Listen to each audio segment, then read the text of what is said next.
the writing process. I'm going to walk you through your brainstorming, your introduction, your body paragraph, so that way you do not feel like you are lost or confused. Alright, so we are writing down what is underlined. Expository writing is writing that has a purpose of explaining, describing, or informing. So you are writing down what is underlined. Expository writing is writing that has a purpose of explaining, describing, or informing.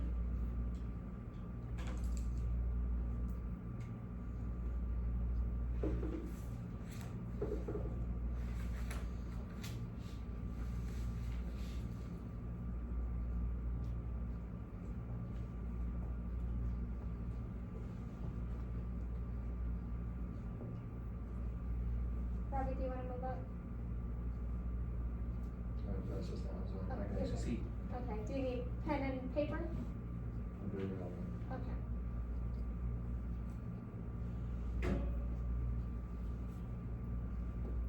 So typically our writing prompts look something like this, the English 1 writing prompts. So explain how actions are more powerful than words, explain what the benefits are of implementing a school uniform, or sometimes they'll use the word describe. Describe one way people can work together to make a difference. Now, most students, I feel like they're surprised when I tell them this, so I'll tell you right now. Our English 1 STAR test includes reading and writing. And so you have reading passages, revising and editing passages, and then you have an essay on top of that. It's all one day. So most people think it's only like reading or it's 2 separate tests. It's all one, okay? So we will be doing a lot of expository writing since we do see it on STAR.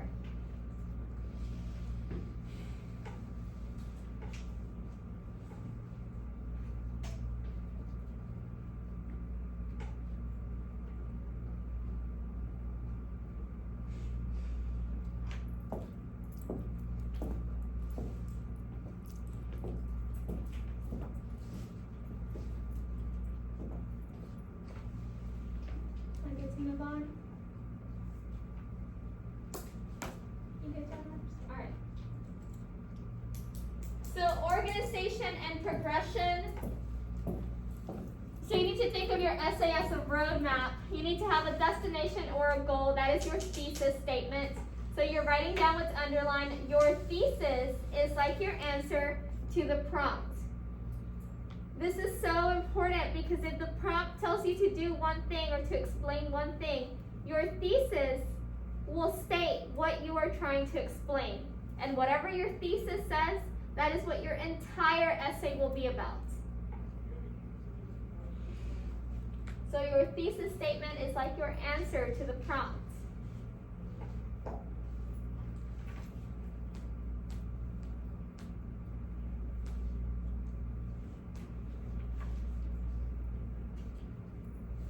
So if you had an essay that said, explain what is the definition of a true friendship, and you think true friendship is based off loyalty, and you say the definition of a true friendship is loyalty, that is your thesis, that is your answer to the prompt.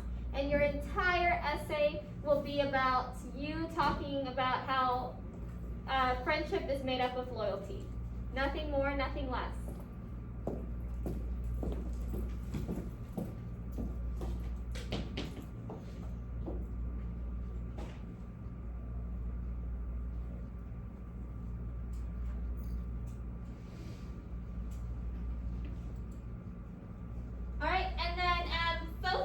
If you put us on a road, do you stay on the road or are there detours? The narrower the focus, the better. Be specific. And then, of course, what you are writing down. Each idea or detail should relate to, develop, or clarify the main point or the thesis. So again, back to that thesis statement. If you say friendship is made out of loyalty, that is all you are going to talk about. You are not going to take detours and talk about how your friends make you laugh, or your friends are constantly changing or whatever. Those are detours. That is not in your thesis. You do not write about it. You stay your road is narrow. All you talk about is what is in your thesis.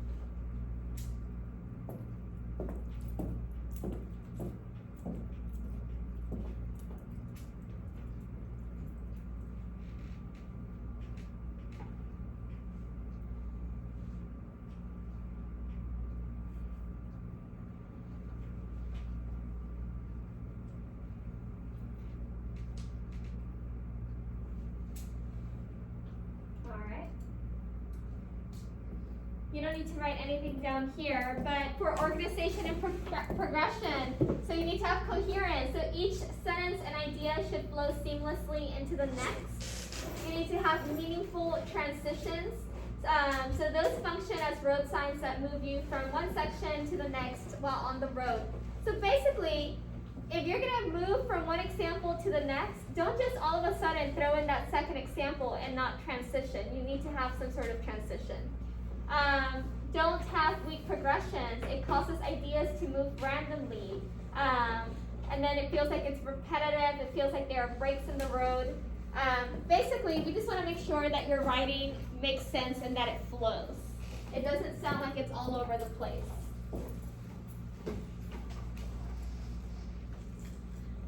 Development of ideas. So we're writing down what's underlined again. Build from one idea to the next. Make sure your ideas are narrow and deep. So by narrow, they're specific. If you're talking about friendship being made up of loyalty, don't start talking about all these other things. It's narrow, meaning you're only talking about loyalty, and deep, meaning that you're giving significant examples with specific details. The best development is based on what you truly know. So when you're giving examples, some of the best examples are your own personal examples, because you can actually write about that, right? If it's something that's happened to you, you have all the details you need. If you're writing about something that you remember in a movie, but you don't remember it that well, it might be a little vague because you don't remember it. So personal examples are always best. And then the more original and individualistic the writing, the more engaging. So every year there's a prompt, and every year for that prompt, boys love to talk about Michael Jordan. I mean, like every class period, I have one or two boys who talk about Michael Jordan. And the examples are good, they're great, but every year, every class, I have multiple boys writing about Michael Jordan. Is that original at that point? No, right? So when I'm looking at the rubric, original is actually a description in the rubric. And so at that point, it's not original. Like everybody's writing about it. So if you're using personal examples or examples that are outside the box, that's better for you when they're grading you, okay? When I'm grading you, but also when they're grading you, because I don't grade your actual STAR test.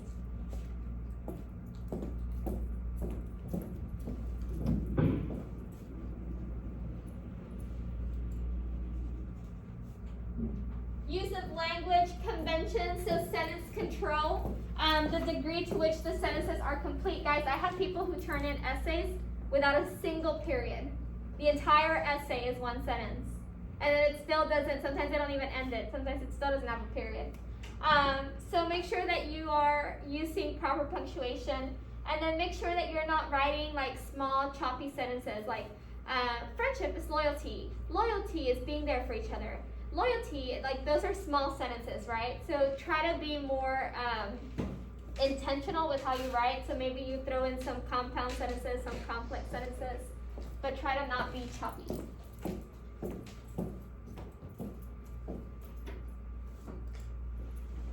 Scoring guide. So here's what the rubric, well, this is a piece of the rubric. This is a 4. This is where everybody wants to be.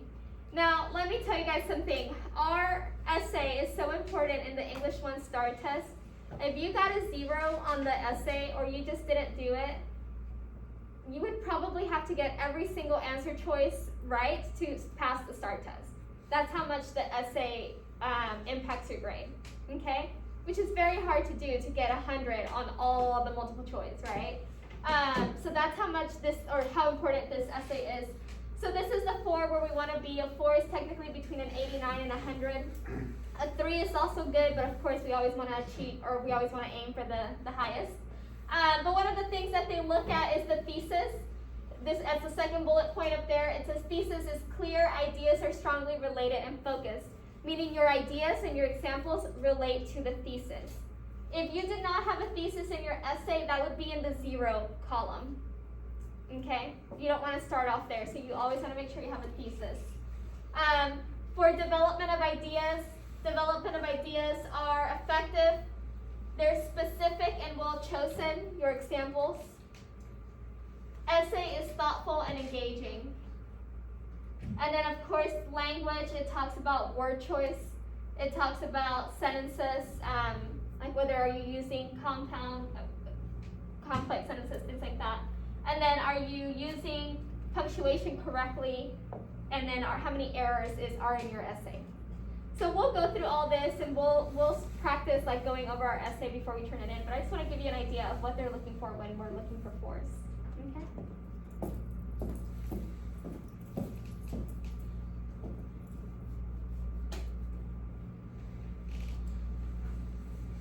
Alright, so when we start writing essays, we use a strategy called ABCDs of on-demand writing. So the A stands for attack the prompt. We brainstorm possible answers. You choose your answer, and then we detect errors before turning our draft in. So I'm going to walk you through every single one of these steps. Before I do that, let me see here. We're going to do what's called attack the prompt. So let me pass out this prompt here.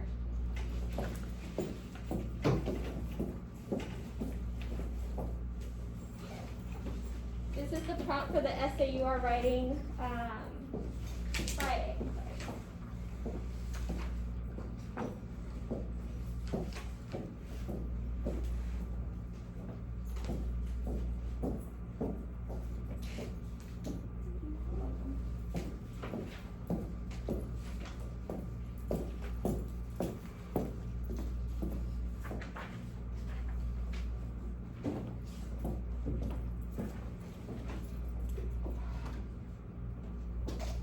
So write your name on this prompt. This is your paper.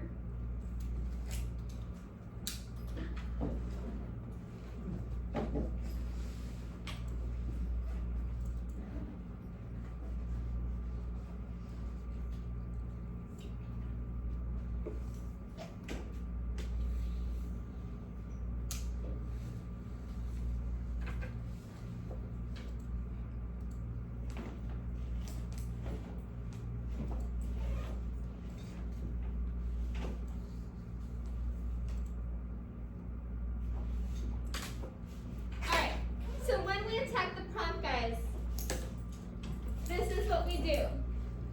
We scratch this out. So go ahead and X out that box. We scratch out this statement. So I'm going to scratch it out. You can scratch it out like that. It's up to you.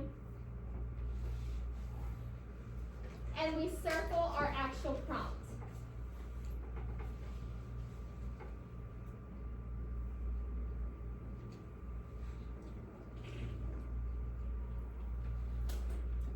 Peter, wake up. Peter. Wake up, Peter. So here's why this is important. Every year, I have students who will read the box or read the statement under the box, and then they write their essay about what is in the box or what is under the box. And that is not the prompt.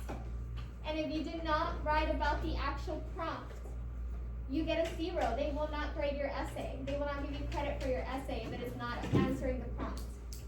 And that sucks because sometimes I have students who have written really, really good essays, but they got confused and they wrote about what was in the box or about the statement underneath. And because that is not the prompt, they didn't get credit for their essay. So, in order to avoid any confusion, just scratch this out and scratch this out, and just know that your prompt, what you need to be writing about, will always start with write an essay. Always. That's all you need to be looking at. Where it says write an essay, that is your prompt. So here it says, write an essay explaining why it is necessary to take a chance. Well, we need to write a thesis statement for this. Before we start anything, we need to write a thesis. Now, I've told you how important a thesis statement is. So this is the easiest way for you to write a thesis. You turn your prompt into a question. So if this is my prompt, write an essay explaining why it is sometimes necessary to take a chance. How do I turn it into a question? What would it say?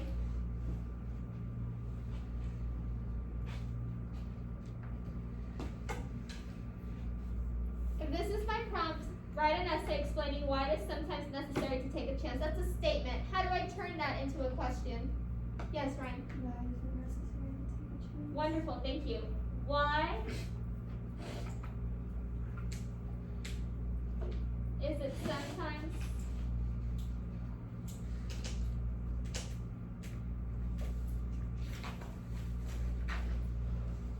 necessary to take a chance?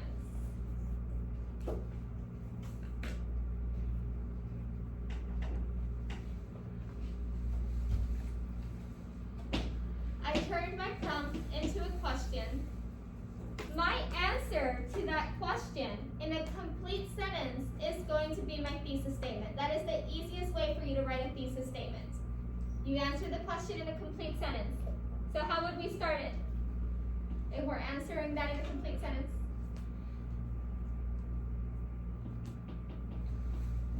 Yes, Aiden. It is sometimes necessary to take a chance because.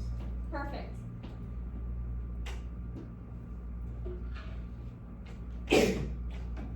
It is sometimes necessary to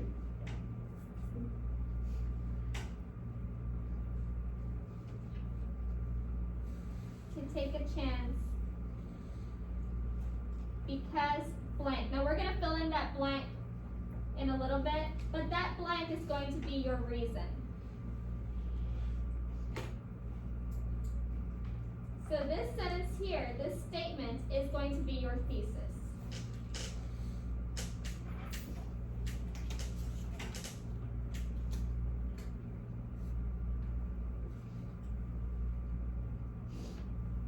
That is the easiest way for you to write a thesis if you're struggling with one.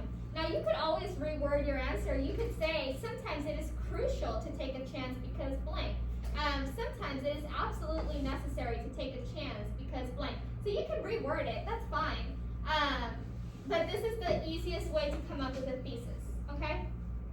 We're not doing anything with this question. This question is not going to go in your essay. We're not including it. This is just to help you. It's a step in creating a thesis. Does that make sense? All right, so we've got our thesis. Now we need a reason. So we're going to brainstorm. What we're going to do is we're going to do what I call the double bubble. So it looks like this. Oops, sorry. Double bubble. I said donut. You know what? We have this debate every year. Is it a donut or is it a double bubble? I don't know. I call it the double bubble. In the middle of the donut or double bubble, I'm gonna put the prompt, our question. Why is it sometimes necessary to take a chance?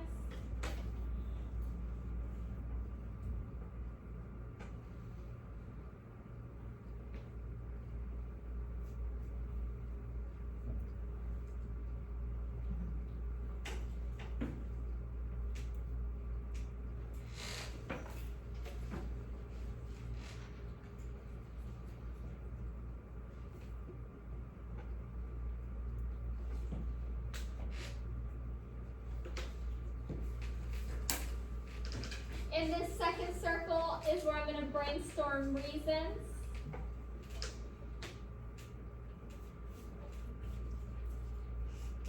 outside, I'm going to write examples.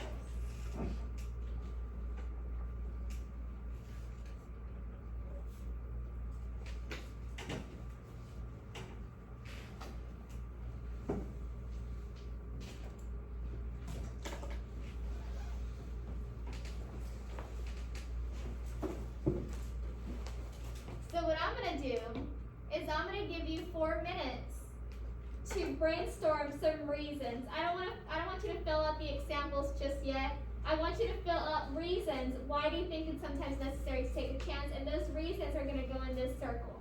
Okay? So let me start the timer here.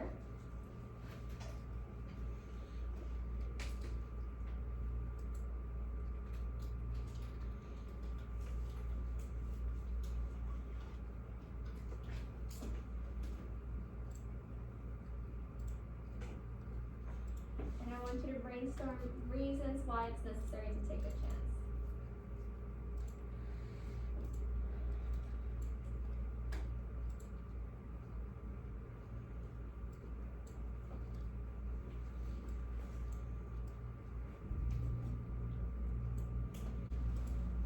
Alright, someone give me a reason. Why is it sometimes necessary to take a chance? Ethan, what you put? I saw a lot of writing in your double bubble. You don't know if you enjoy something unless you take a chance. Okay. You won't know if you enjoy something.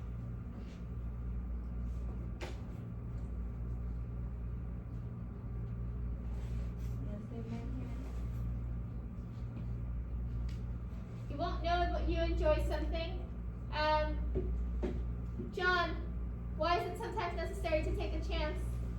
You know what will come from it?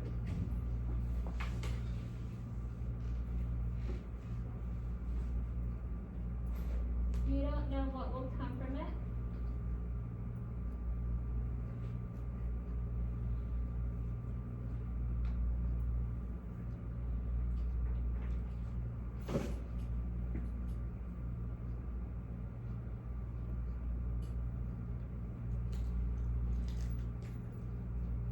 Robbie, why is it sometimes necessary to take a chance?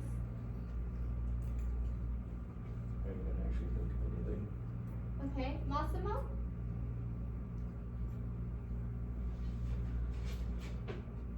I care about something similar to what we do. You wrote with me something similar, right? Something similar, yeah. Okay. One of the things that I've put in my double bubble that I have on my screen is to test your limits. Sometimes you don't know what you're capable of until you actually push yourself, right?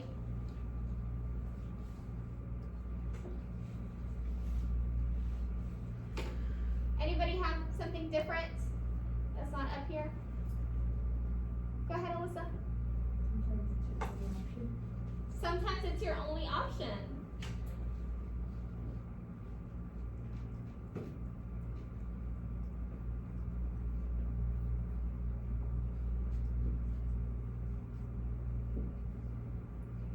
Sometimes it's your only option. Another one that I have on my screen here is to make a difference.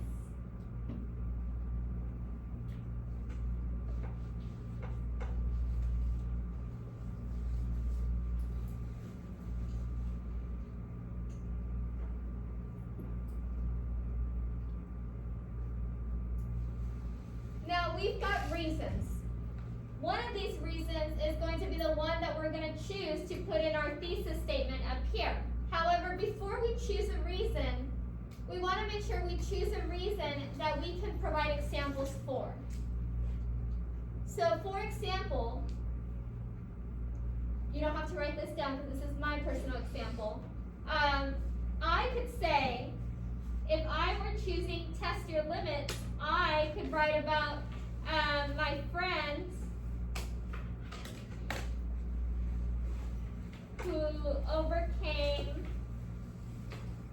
public speaking anxiety, and I'll show you my example in a second. by joining the debate team. She took a chance and joined the debate team when we were in high school.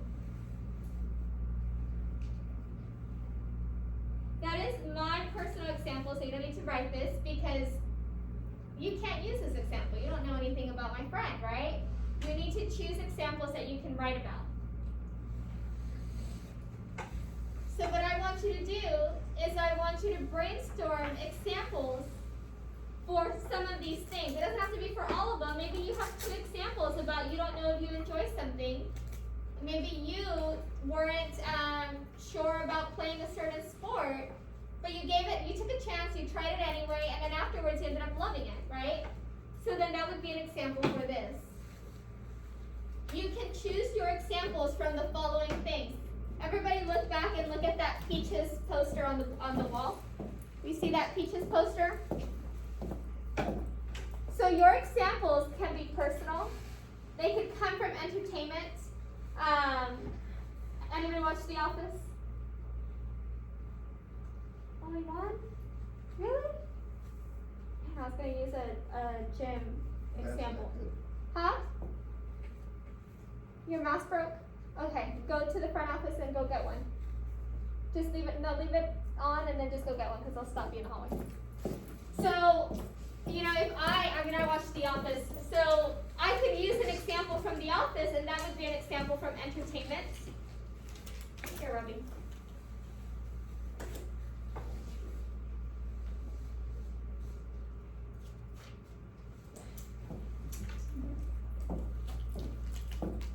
You could use an example from art if you're familiar with it. Current events, so something that's happened currently. From history, so if you have any background knowledge about someone who took a chance and made an impact, or it's in the history books, hey, you can use that. Or from sports, right? I talked about Michael Jordan earlier. Maybe you know of another athlete or something, or another athlete that maybe took a chance and then made an impact or something came out of it. So you can choose from those 6 things to pick out your examples. Whichever one you decide, you know what, this one I can really write about. I know a lot about this. Then that's probably the one you want to go with. If you cannot write about it and it's going to be really short and vague, like if you're writing about The Office but you've never really seen The Office and you just say, well, Jim took a chance and ended up with Pam and now they live happily ever after. If that's all you can tell me, that's probably not your best example, okay? So let's go ahead and take 3 minutes to write down some examples on the sides that you know of that you can write about in an essay, okay? What I want you to do for each example that you write down is to make a line and connect it to the reason that it goes with. You see how I connected this one to this, right? So whenever you write an example, if your example over here goes with this reason, then make a line and connect them. Okay? Alright. 3 minutes, maybe 4 minutes. This one takes a little bit longer. 4 minutes to come up with examples.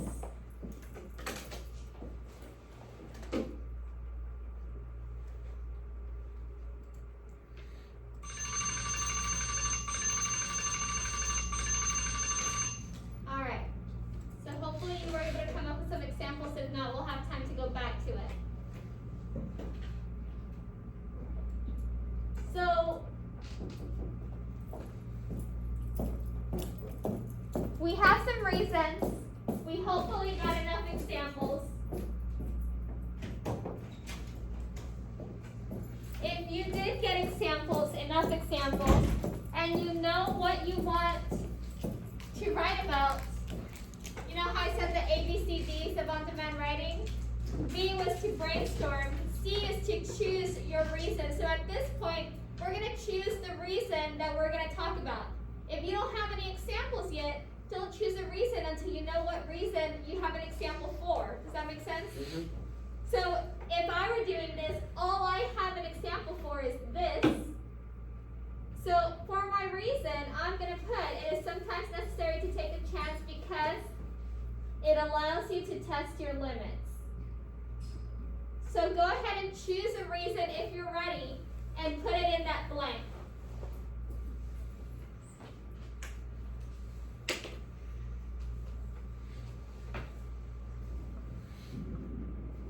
allows you to test your limits. That is my reasons. If you're ready to choose a reason because you have an example already in mind for it, then choose your reason and fill it in that blank.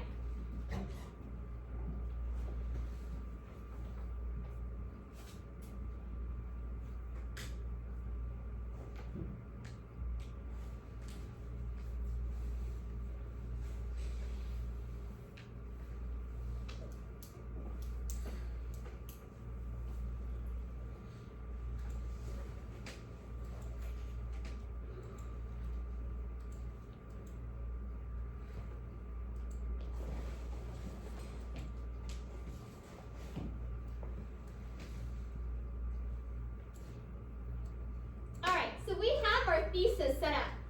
We've got our reasons, we've got an example hopefully, and we've got our thesis written down, yes? Your essay is planned using an outline that looks like this. So you've got 3 parts to your essay. You have your introduction, you have your body paragraphs, and you have your conclusion. Your introduction will have a hook and your thesis. And I'll show you what a hook is in a second. But your thesis, you already have it down. Right? So we've got half of our introduction down. Now sometimes there's some stuff in between the hook and the thesis just to kind of bridge the hook and the thesis, to create a bridge, right? Connect them. But those are the biggest parts of your introduction, hook and thesis, and we got the most important one down, which is the thesis. Then you've got your body paragraphs. The way your body paragraphs are set up is based on your reasons. So in this case, in our thesis, how many reasons do we have? 1. So technically, if you wanted to, you don't have to do 2 body paragraphs, you could just do 1. And that entire body paragraph will be an example to prove that one reason. Yes? If you wanted to, if you only have 1 reason, then you could give me 2 body paragraphs with 2 examples for that 1 reason. Okay? But don't go adding another reason in this body paragraph if it is not in your thesis. Does that make sense? So if I put test your limits, I'm not going to talk about you might try something and enjoy it over here because that is not in my thesis. Okay? That's really important that you do not deviate from your thesis. So if you wanted to and you wanted to do 1 body paragraph, that's totally fine as long as it is super detailed. Okay? Do not do more than 2 body paragraphs ever. Because if you try to do too many examples, then you're not going to have the space to be detailed enough, and they're going to be weak examples because you don't have the space for details. Okay? So don't ever do more than 2 body paragraphs. And then a conclusion. So your body paragraphs, if you notice, we use APE. Answer, proof, explanation. So I'm going to walk you through all this in a second as well. We're going to jump into the hook since we already have the thesis. Okay? Let me pass out your outline.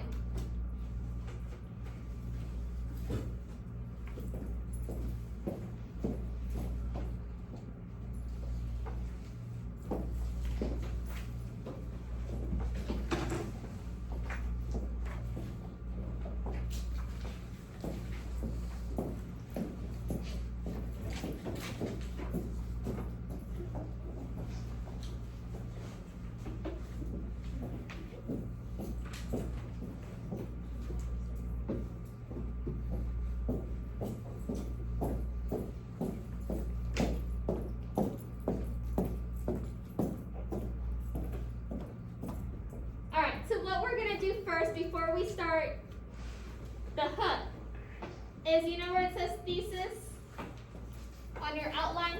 We're going to go ahead and fill out whatever thesis we have chosen or written down on our prompt. So my thesis is right here.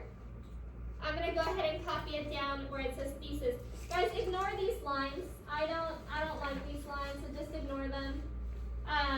So I'm going to put my thesis here. .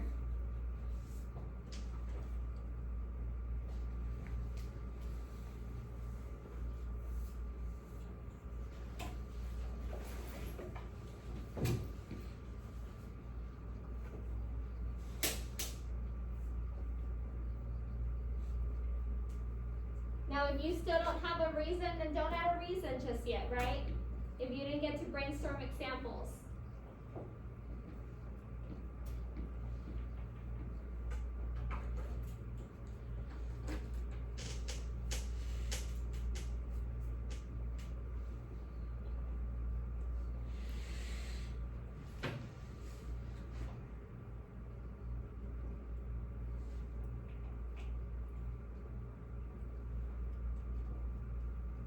So there's my thesis.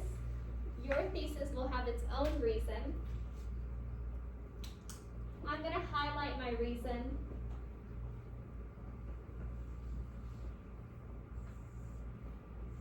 Now, could you add a second reason if you wanted to? Absolutely.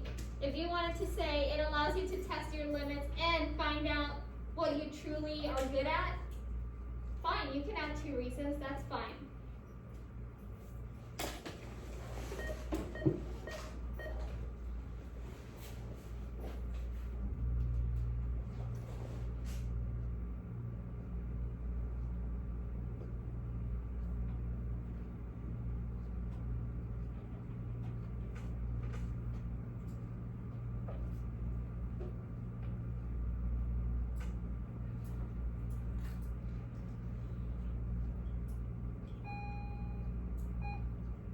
Please stand for the pledges. I pledge allegiance to the flag of the United States of America and to the republic for which it stands, one nation, under God, indivisible, with liberty and justice for all. Honor the Texas flag. I pledge allegiance to the Texas, one state, under God, one and indivisible. Please remain standing for your moment of silence.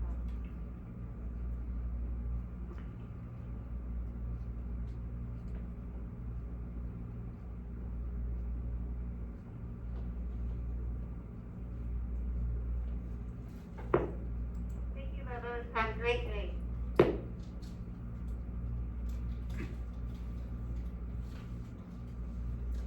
Alright, so we have our thesis down. We need to go over our hook. What is a hook? So before I jump into the hook, I'm going to give you guys a 5-minute brain break. So usually 5 or 10. I was doing 5 minutes. 5-minute brain break, because I know this is a lot to take in, right? So 5-minute brain break. I'll put the timer up.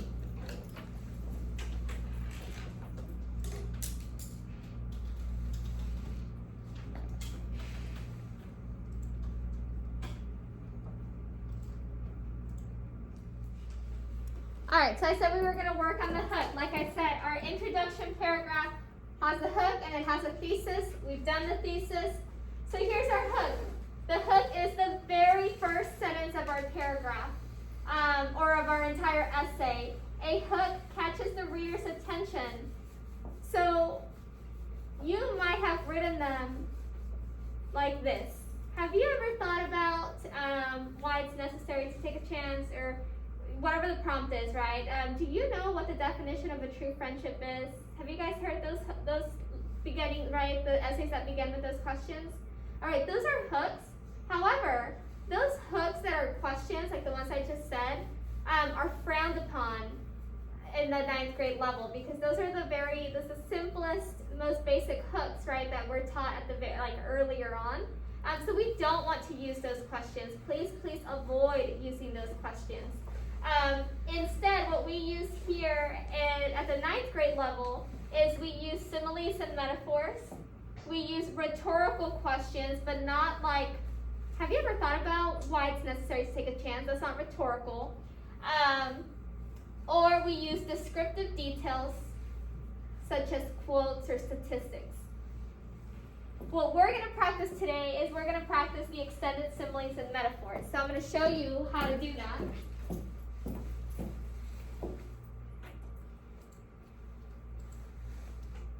The first thing that we do when we're trying to create a hook that is a simile or a metaphor is we identify the topic of the prompt.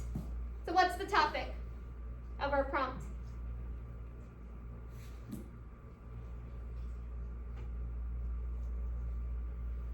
Why is it necessary to take a chance?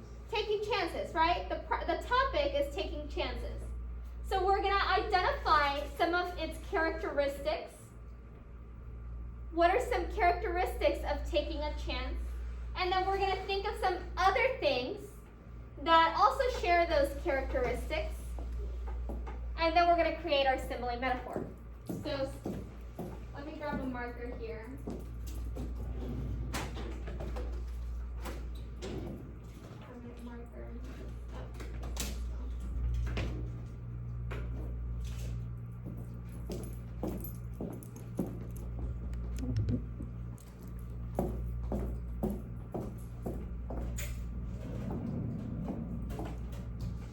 Alright, so we've got our topic, which is taking a chance, or take a chance. And then we're looking for characteristics of this. So for example, I don't know why I needed space over here. But characteristics of taking a chance. Sometimes, is it scary to take a chance sometimes?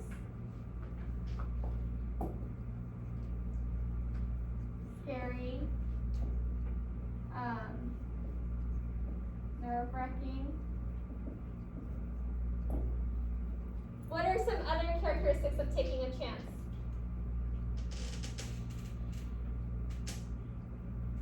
Scary, daunting.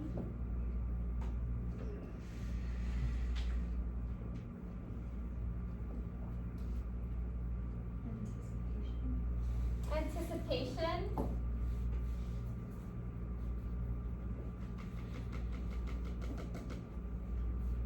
If we're talking about taking a chance, it might be scary or you might be anxious at first, and then you might what?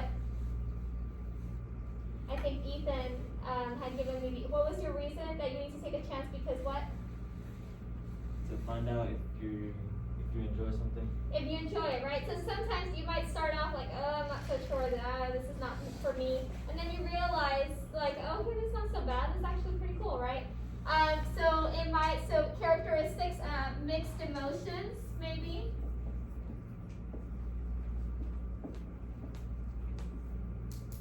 We could say it, exciting. We could also say, gets you out of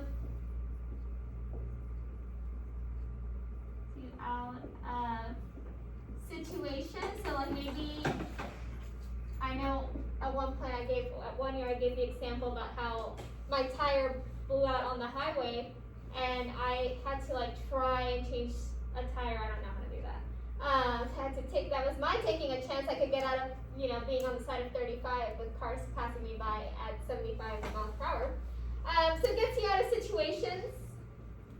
So then we look at other objects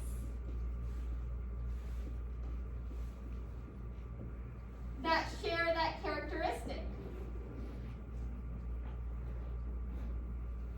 That share the same characteristics.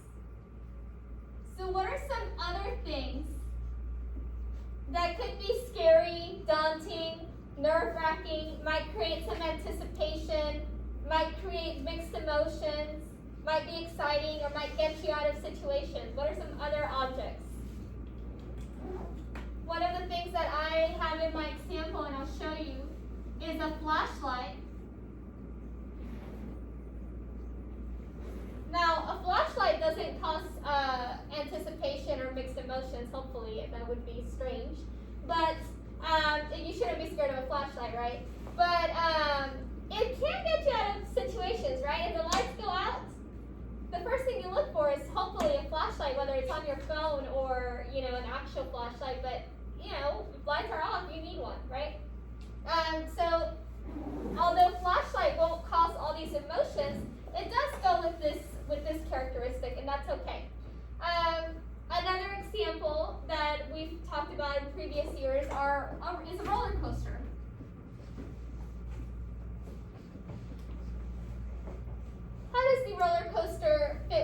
characteristics? It could be nerve-wracking. It could be mixed emotions. Maybe somebody's getting on that's terrified of it, and then they're like, oh, that was fun, right? What else can you guys think of? Exciting. Well, so exciting, it's over here on the characteristics, and now we need objects that share these characteristics. So like an object, flashlight, roller coaster. Haunted house. Huh? Haunted house. A haunted house, okay.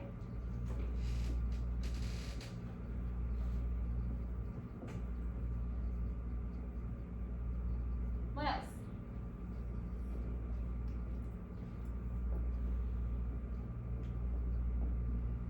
Like an airplane. An An airplane. airplane? Yeah. Okay, so we have 4 different objects. So let me show you what you do with that, because you may be thinking, you're looking at this and you're like, okay, well, what am I supposed to do with roller coaster or flashlight? So I'm going to show you.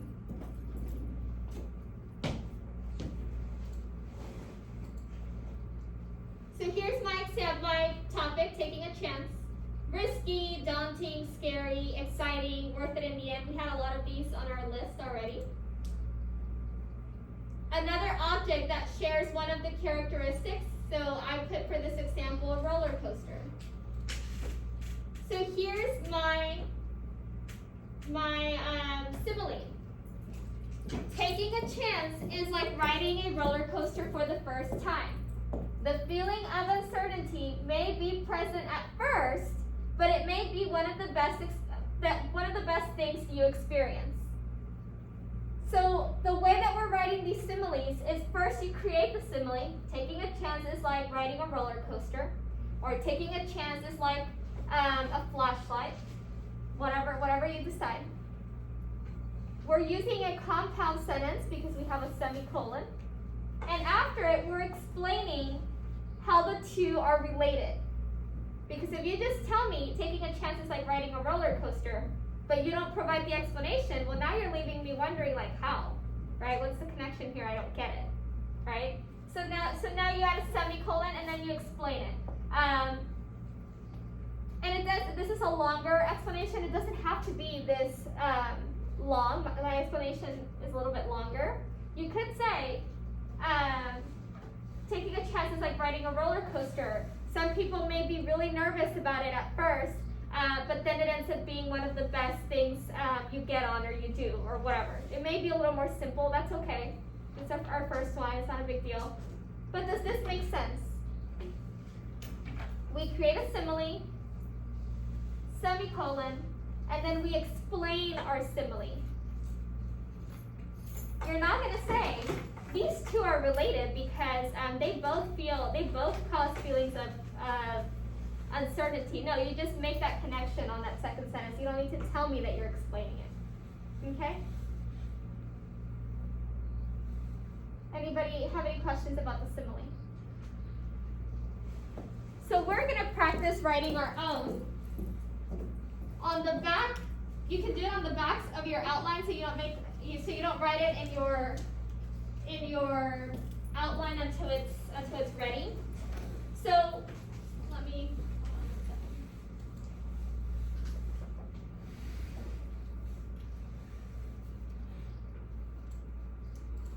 So when you have your hook, you're going to write it here. But before you write it here, I want you to actually come up with it so that way you don't start scratching out and erasing and, just start making this look a little too messy. So we're going to do it back here. Here's the sentence stem.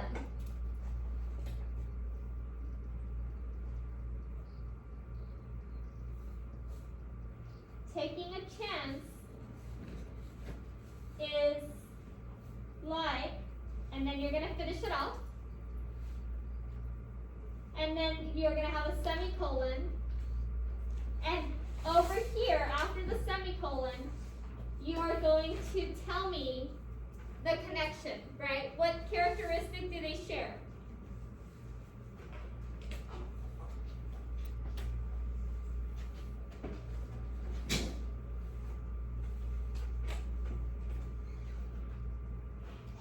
once you're certain of your hook, then you can write it in that section on the front. Does that make sense?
So you can use some of the characteristics that we put on the board. You can use some of the objects on the board. As long as you can create that connection after the simile, it's all good.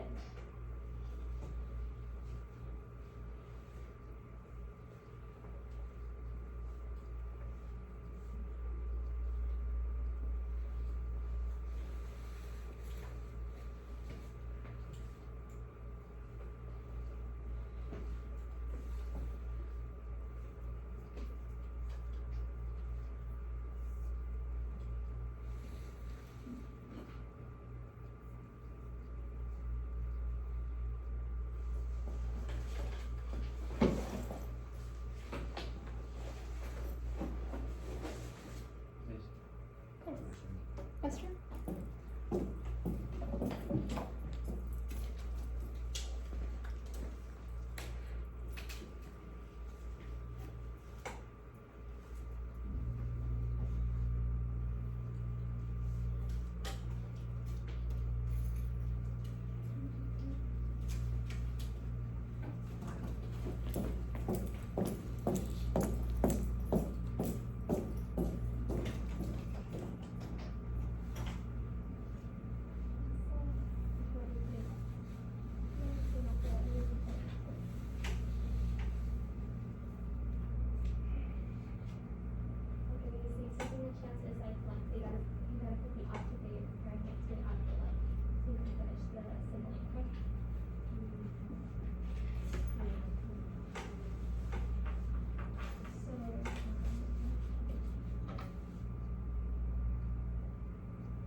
What object are you using?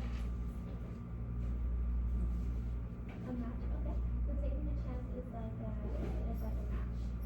So that's a match is gonna go here before your set of clothes. Okay? And then once the power goes that, and then we have when the power goes out and you only have a match, we take that chance. So real quick. To try and see your if you can actually try and see your way out. Okay, so when the power goes out and you have the match, the power goes out and you have one match. When the power goes out, a match is the one thing that can help you see your way out.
be the reason you put in your thesis.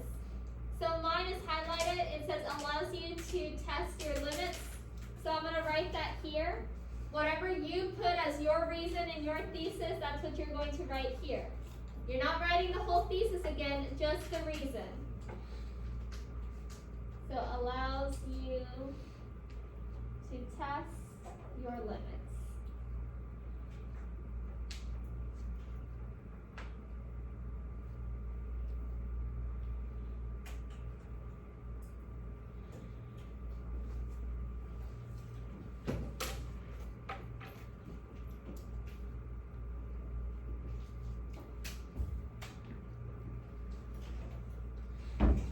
So once again, the reason in your thesis is what we're writing here where it says reason number 1.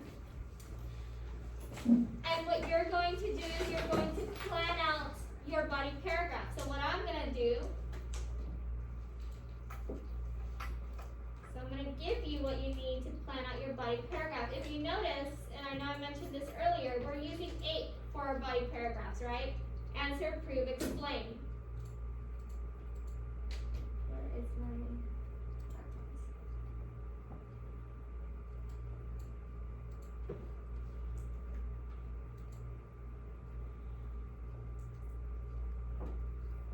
So right now, our introduction paragraph should look like this. We hopefully have a hook, and we have our thesis. Yes? If you're still missing your hook, you can always come back to it. Now, before I officially move on to the body paragraph, if you absolutely are having trouble with the hook, especially for like star, right, where it's timed, and you're like, I can't think of a simile, don't freak out about it and spend 40 minutes trying to come up with that one sentence. One of the easiest things that you could do for a hook, if you need it, if you absolutely need it, then do it, is you could add a quote. Now you may say, Ms. Flores, I don't know any quotes about taking chances. What I tell students to do is to make up something, right? Taking a chance is the most important thing you can do in your life. Taking a chance is as important as breathing. And then say that your grandpa said it or your grandma said it. No one's gonna come and question you and ask you whether grandpa or grandma really says that, right? So my grandpa used to always say, taking a chance is just as important as breathing. There's your hook. And I promise you, no one's gonna say, grandpa did not say that. Or, minus 10 points for lying. No one will know, okay? So if you're really stuck on here, and the simile's just it's not popping up, like you can't think of anything, use a quote, and just say your grandpa said it, or your grandma said it, or your great-grandma, whoever you wanna not blame it on, but, credit them with. But please do not use those questions about, have you ever wondered, why you need to take chances? Please don't use those, okay? Yes? All right. So there's our introduction.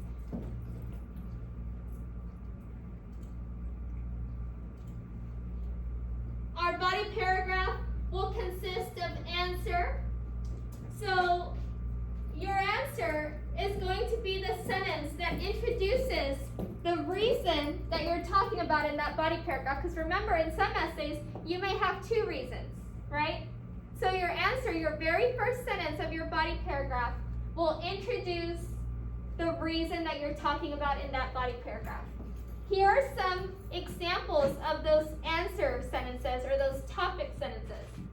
One crucial reason why it's sometimes necessary to take a chance is because blank, and in that blank is your reason, the same one we just wrote on top of the body paragraph.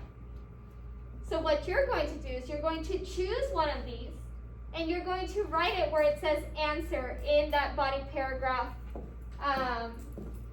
outline. So the box, right? You see how it says answer? Answer, topic, sentence, introduce reason. Do we see that? Choose one of these. There's 3 of them to choose from. And put it there. That one of these is going to be your answer, your topic, sentence. I'll give you a few minutes to do that.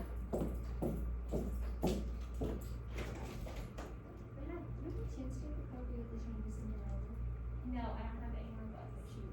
Okay.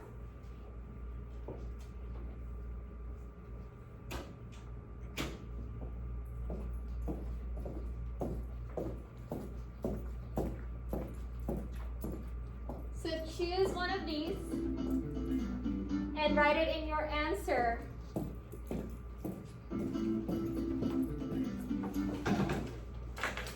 Hold on. Yes. Okay, hold on now. Okay. Massimo, you're going home. Just hold on to your papers.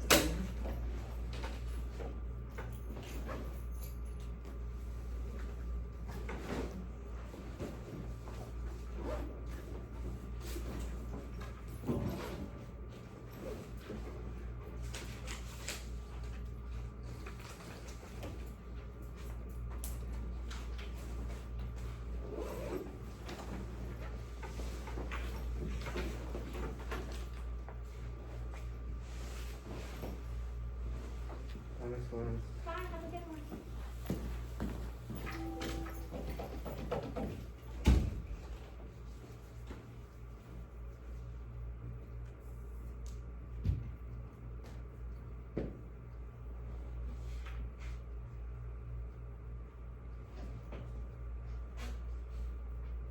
Does everybody have an answer written down? A sentence? Did we get to copy it?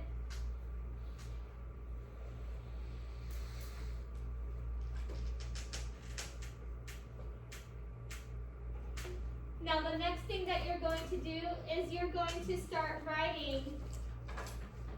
So here's an example, right? You would have a topic sentence under answer. The next thing we're gonna do is we're gonna start proving our point by using an example. So here's the thing with our examples. Waiting for the Zoom to connect.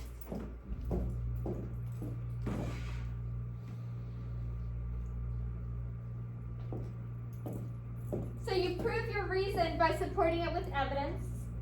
Your evidence should be specific and well developed. So what is going to be your specific example? I say you could use personal, you could use entertainment, art, current events, history, or sports. But whatever example you choose, it needs to be specific and you need to be able to be detailed. So if you're gonna, again, choose entertainment and you're gonna talk about a movie, but you don't really remember the part that you need to talk about, and all you can tell me is, yeah, this person took a chance and they got to achieve what they wanted, don't use that because it's not a strong example. You need to give me details. Do not